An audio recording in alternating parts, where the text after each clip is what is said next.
The Turkish Ottoman Empire expanded massively in the 16th century, conquering Hungary, Egypt, and large parts of North Africa. With the help of the Ottoman navy, the Sublime State locked its grip on most of the eastern Mediterranean. Along its way, the empire also laid its eyes on the island of Corsica in the western Mediterranean in a military confrontation that is not as well known as many other battles of this time period. The invasion occurred when French, Ottoman, and Corsican exile forces combined to capture the island from the Republic of Genoa, a prominent rival of Venice. The island had considerable strategic importance in the western Mediterranean, being at the heart of the Habsburg communication network and serving as a forced stopover for small boats sailing between Spain and Italy.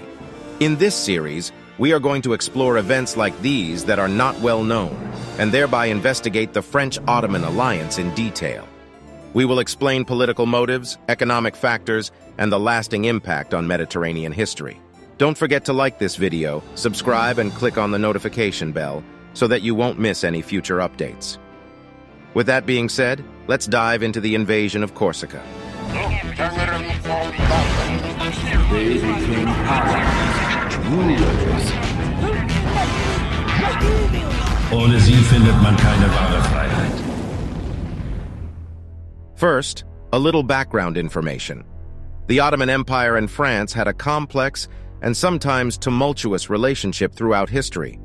While there were periods of cooperation and alliance between the two powers, there were also many periods of conflict and tension, too. This stems from the self-identification of both Frenchmen and Turks as natural great powers.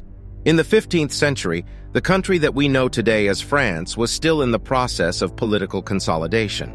The time period of 13 decades from the years 1335 to 1450 had spawned a series of economic catastrophes, with bad harvests, famines, plagues, and wars that overwhelmed 4 generations. One of the most impactful wars was the 100-Year War with England, being a string of several military confrontations in reality. The Capetian dynasty finally managed to integrate most of France by the 17th century, which is why the centralized French Empire escaped the fate of its neighbor, the Holy Roman Empire in Germany. Meanwhile, the Ottoman dynasty was slowly but steadily conquering its surroundings in Anatolia and Thrace.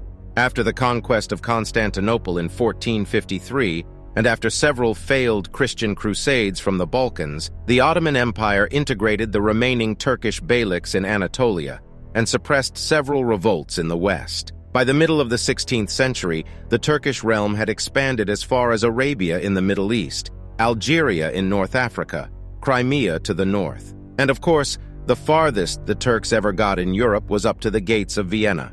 At the time of our story, Suleiman was the ruling sultan of the empire, as well as caliph of the Muslim world. Being known as the lawgiver, Suleiman had extended the empire especially in Europe, conquering Hungary by 1526 and almost gaining Vienna in 1529. After having absorbed the Kingdom of Hungary, a new enemy bolstered the European Christian frontier towards the Muslim powerhouse, the Habsburg dynasty. Originally hailing from Switzerland, over time this family gained control over the Holy Roman Empire, Spain, and Bohemia. As France had vital interests within its border region to the Iberian Peninsula and further saw itself as a major power, it naturally came into conflict with the Habsburgs. But the same can be said about the Ottomans, who at that time did not even accept any kind of negotiations with their adversaries because they saw them as lower barbarians. Suleiman did nonetheless see the French as a vital ally for his own interest. The enemy of his enemy could indeed become his new friend. This feeling was mutual. French King Henry II had entered the Italian War of 1551 to 1559 against Habsburg Emperor Charles V, and looking for allies, Henry sealed a treaty with Suleiman the Magnificent in order to cooperate against the Habsburgs in the Mediterranean. This was a follow-up to the Franco-Ottoman alliance policy of his father Francis I, and one of the earliest known instances of an alliance between the Ottoman Empire and France.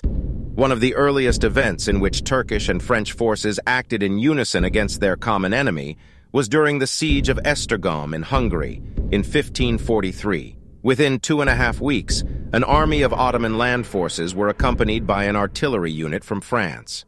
Together, they conquered the city and its surroundings. For the next few years, Suleiman would be busy dealing with the Safavids in Persia, the Portuguese at the Gulf of Oman, and the Spanish in Algeria. However, the Caliph also had to deal with two certain republics that were influential all across the Mediterranean and the Black Sea: Genoa and the aforementioned Venice. The most fierce rival of the Ottomans over control of the seas was indeed Venice. An island city, it was once the center of a maritime republic. It was the greatest seaport in late medieval Europe and the continent's commercial and cultural link to Asia. It was in a safe place, lying inside the impenetrable lagoon. Venice also had a very strong naval tradition, as it was situated in a strategically perfect position, with access to both the Central European continent by land and to the Mediterranean Sea by ship. The Republic incorporated numerous overseas possessions in modern Croatia, Slovenia, Montenegro, Greece, Albania, and Cyprus. But with the advancement of the Ottomans into the west, it came into conflict with the new Turkish regional power, starting with the Battle of Nicopolis in 1396, where Venetian forces had taken part in a failed crusade against the Turks in modern-day Bulgaria. When Francis and Suleiman planned a joint invasion of the Italian peninsula in 1537, Venice was at the forefront of the so-called Holy League, being assisted by Spain, Naples, and Genoa. The war culminated in the Battle of Preveza near Epirus, where the Ottoman navy under leadership of the legendary Hayreddin Barbarossa won a decisive victory and managed to destroy or capture 128 ships of the Holy League. At the end of the war, the Ottomans had incorporated part of Dalmatia in Croatia, thereby taking Venetian possessions and laying the foundation for Ottoman supremacy in the Mediterranean. The Ottomans came into direct confrontation with Genoa during the Italian War of 1551 to 1559, after Suleiman's friend Henry II had declared war upon Charles of the Habsburgs with the intent to finally conquer Italy. During this war, the island of Corsica became an important part of the Western theater. While Francis saw it as a natural possession of his rising French Empire, Suleiman wanted to return the favor and assist his ally against the Holy League. As for the island of Corsica itself, it had been administered since 1453 by the Genoese Bank of St. George. Similar to Venice, Genoa was also a maritime republic. These small states built fleets of ships both for their own protection and to support extensive trade networks across the Mediterranean, giving them an essential role in re-establishing contacts between Europe, Asia, and Africa, which had been interrupted during the early Middle Ages. These contacts were not only commercial, but also cultural and artistic. Just like Venice, Genoa also had an essential role in the Crusades. But just like Venice, Genoa saw its possessions in danger. The Turks had obviously set their eyes on the Western Intermediate by the 1550s.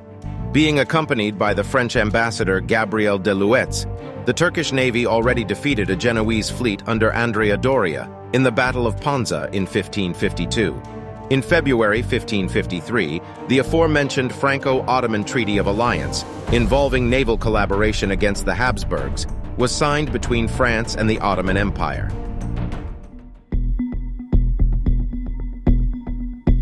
Now let's move on to the actual military campaigns.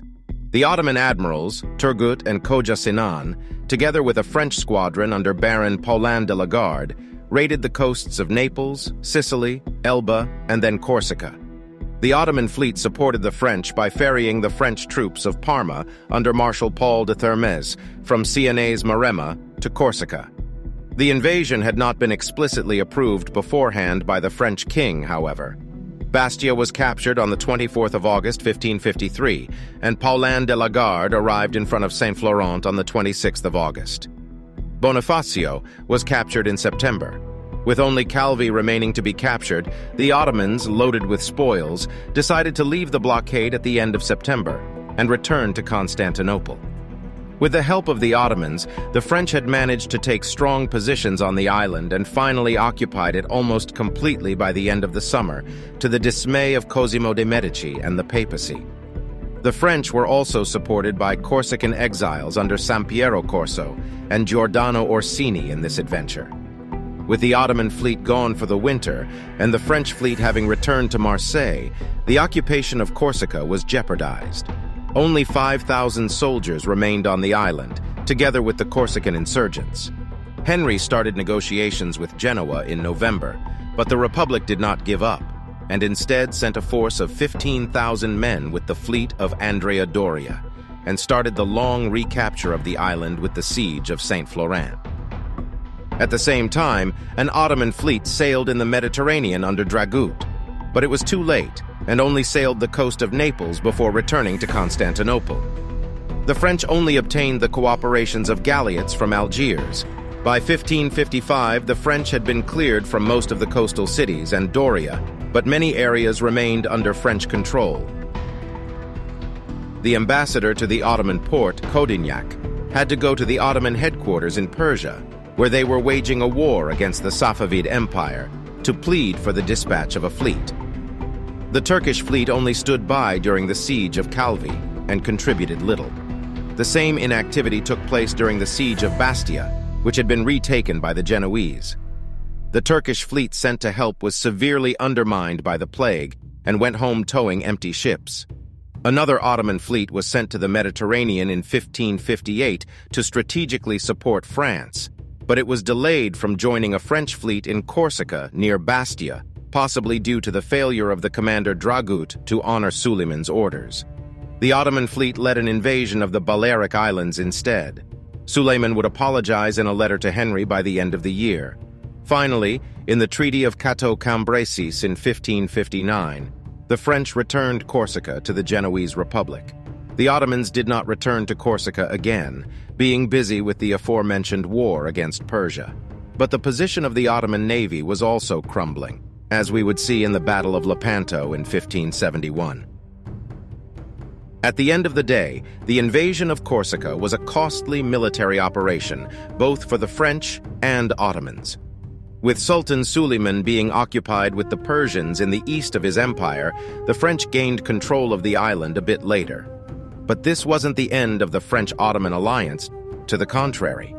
There are many more occasions that took place prior and after the invasion of Corsica, and we are going to explore them one by one. Next time, we are going to dive right into the Siege of Nice. Thank you for watching this video. Be sure to support us on Patreon or by becoming a member of our channel right here on YouTube. See you next time.